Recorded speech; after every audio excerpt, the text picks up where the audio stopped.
ನಮಸ್ಕಾರ, ಕನ್ನಡ ಒನ್ನೆಗೆ ಸ್ವಾಗತ. ನಾನು ಭಾಗ್ಯನಾರಾಯಣ ಬೊಗವರಪು. ನಿಖಿಲ್ ಕುಮಾರಸ್ವಾಮಿ, HD ಕುಮಾರಸ್ವಾಮಿಯವರ ಮಗ ಬಜೆಟ್ ಬಗ್ಗೆ ಒಂದು ಹೇಳಿಕೆಯನ್ನು ಕೊಟ್ಟಿದ್ದಾರೆ. ಏನಂತ? ನಿನ್ನೆ ಸಿದ್ದರಾಮಯ್ಯನವರು ಮಂಡಿಸಿದ ಬಜೆಟ್ ಮುಸ್ಲಿಂ ಓಲೈಕೆ ಬಜೆಟ್, ಮುಸ್ಲಿಮರಿಗಾಗಿಯೇ ಮಂಡಿಸಲಾಗಿರುವಂತಹ ಬಜೆಟ್ಟು.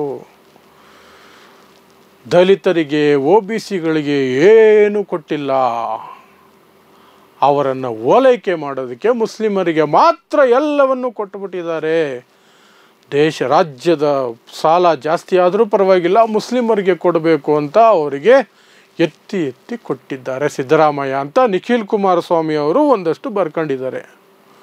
ಪಾಪ ಆ ಬರವಣಿಗೆ ಹಿಂದೆ ಅವ್ರಿಗಿರುವಂತಹ ನೋವು, ಸಂಕಟ ಇದೆಯಲ್ಲ, ಮೂರು ಚುನಾವಣೆಗಳನ್ನು ಸೋತಿರುವಂತಹ ನೋವಿದೆಯಲ್ಲ, ಅದನ್ನು ನಾವು ಒಂಚೂರು ರಿಯಾಯಿತಿ ಕೊಟ್ಟೆ ಅರ್ಥ ಮಾಡ್ಕೋಬೇಕು.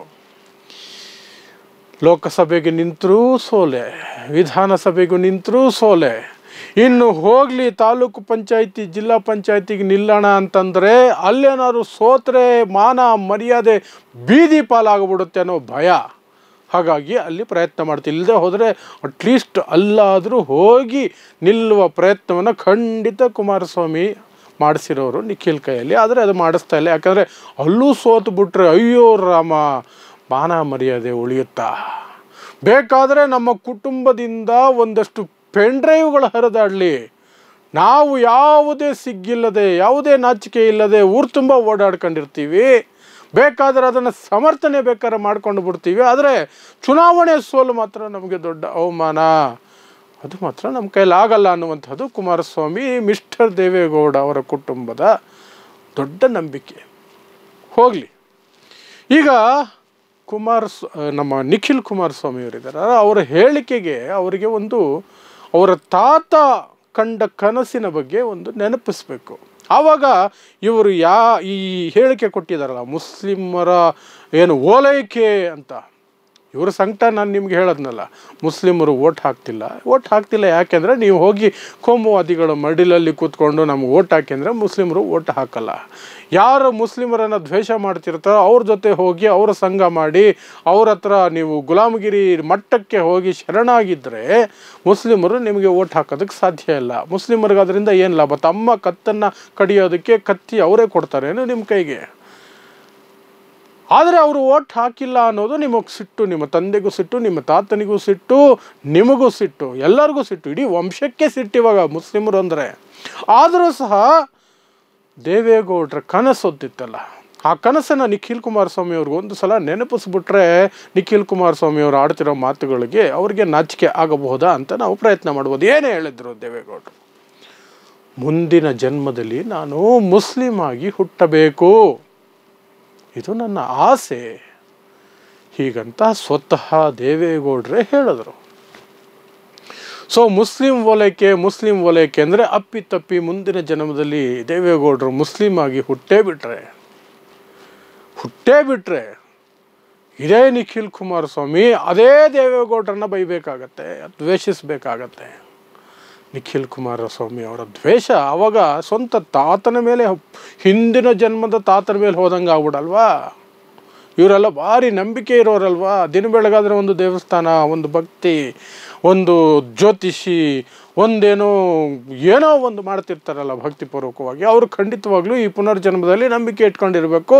ಪುನರ್ಜನ್ಮದಲ್ಲಿ ದೇವೇಗೌಡರು ಮುಸ್ಲಿಂ ಆಗಿ ಅವರ ದೇವೇಗೌಡರ ಕನಸಿನಂತೇನೆ ಪುನರ್ಜನ್ಮದಲ್ಲಿ ಮುಸ್ಲಿಂ ಆಗಿಬಿಟ್ಟುಬಿಟ್ರೆ ಆಗ ದೇವೇಗೌಡರನ್ನ ಇದೇ ನಿಖಿಲ್ ಕುಮಾರಸ್ವಾಮಿ ದ್ವೇಷ ಮಾಡೋದ?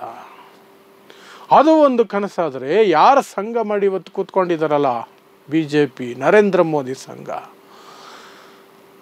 ಒಂದಷ್ಟು MLAಗಳನ್ನು MP ಗಳನ್ನು ಉಳಿಸ್ಕೊಳ್ಳೋದಕ್ಕೆ ತಮ್ಮ ತತ್ವ ಸಿದ್ಧಾಂತ, ಜೀವನ ಪರ್ಯಂತದ ಹೋರಾಟ, ಜೀವನ ಪರ್ಯಂತ ನಡ್ಕೊಂಡು ಬಂದಂಥ ದಾರಿ ಎಲ್ಲವನ್ನು ತಗೊಂಡೋಗಿ BJPಗೆ ಅಡ ಇಟ್ಕೊಂಡು ಕೂತಿದ್ದಾರಲ್ಲ, ಆ ನರೇಂದ್ರ ಮೋದಿಯವರು ಗೆದ್ದರೆ ನಾನು ದೇಶ ಬಿಟ್ಟು ಹೋಗ್ತೀನಿ ಅಂತ ಮಿಸ್ಟರ್ ದೇವೇಗೌಡ ಅವರು ಚುನಾವಣಾ ಭಾಷಣದಲ್ಲಿ ಎಲ್ಲ ಕ್ಯಾಮರಾಗಳ ಮುಂದೆ ಹೇಳಿದರು. ಯಾಕೆ ಅಂದರೆ ಅವರು ಮುಸ್ಲಿಮರ ದ್ವೇಷಿ. ಈ ದೇಶದಲ್ಲಿ ಧರ್ಮದ ಆಧಾರದ ಮೇಲೆ ಸಾಕಷ್ಟು ದ್ವೇಷ ಬೆಳೆಸ್ತಾ ಇದ್ದಾರೆ. ಅವರು ಮತ್ತೆ ಪ್ರಧಾನಿ ಆಗಬಾರ್ದು ಅಂತ 2019ರಲ್ಲಿ ಭಾಷಣ ಮಾಡ್ತಾ ಚುನಾವಣಾ ಸಂದರ್ಭದಲ್ಲಿ ಮಿಸ್ಟರ್ ನರೇಂದ್ರ ಮೋದಿ ಏನಾದರೂ ಮತ್ತೆ ಪ್ರಧಾನಿಗಳಾದರೆ ನಾನು ದೇಶ ಬಿಟ್ಟೇ ಹೋಗ್ಬಿಡ್ತೀನಿ,